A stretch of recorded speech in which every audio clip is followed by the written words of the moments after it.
Hello again. This story I'm about to tell you takes place quite a few years ago. Again, I'd been helping in an evangelistic campaign in Lewis, in the south of the country, and got to know a Dutch young man. He and I became great friends as we worked together in that evangelistic team. Well, he invited me to his home in The Hague in Holland. Evening it was.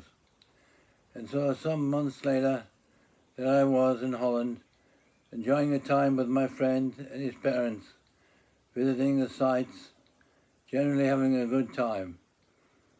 Well, I realized during the course of the week that I hadn't got enough money to do what I wanted to do.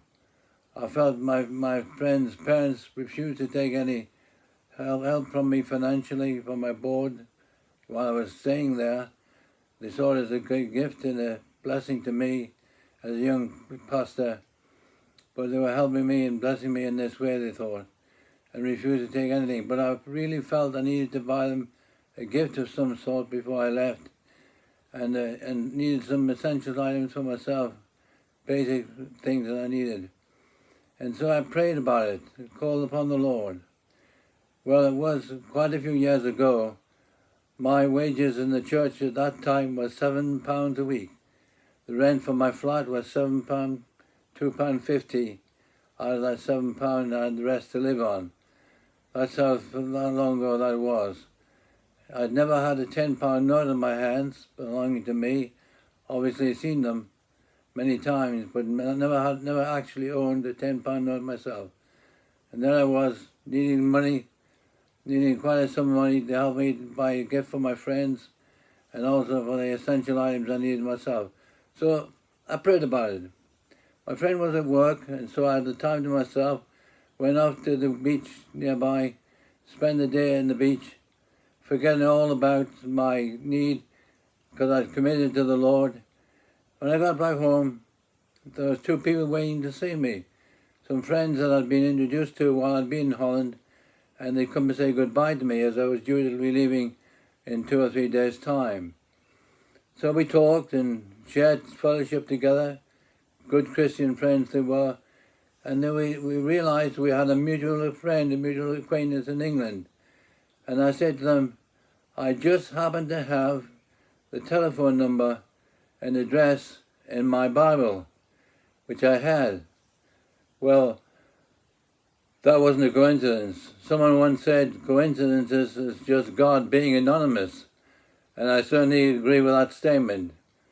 Off I went upstairs to my Bible in the room I was staying in, opened the front of my Bible where I had this address and telephone number of this mutual friend, and to my absolute astonishment, laid there on top of the address and telephone number in the front of my Bible as I turned it up, was an English £10 note.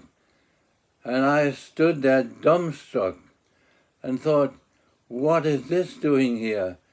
Who does this belong to? And then I began to think, well, it's in my room, it's English money, I'm an Englishman, it's in my Bible, it must be mine. And so I went downstairs and shared the address and telephone number with my friends, said nothing about it, and just rejoiced in God's wonderful provision. When my other friend came home that evening from his workplace, I said to him, I think your parents must have slipped this money in my Bible sometime when I wasn't looking. And he remonstrated with me. He said, my parents haven't got that kind of money. There's no way they could have done that. So to this day, friends, I don't know where that money came from. It was supernatural. It was miraculous.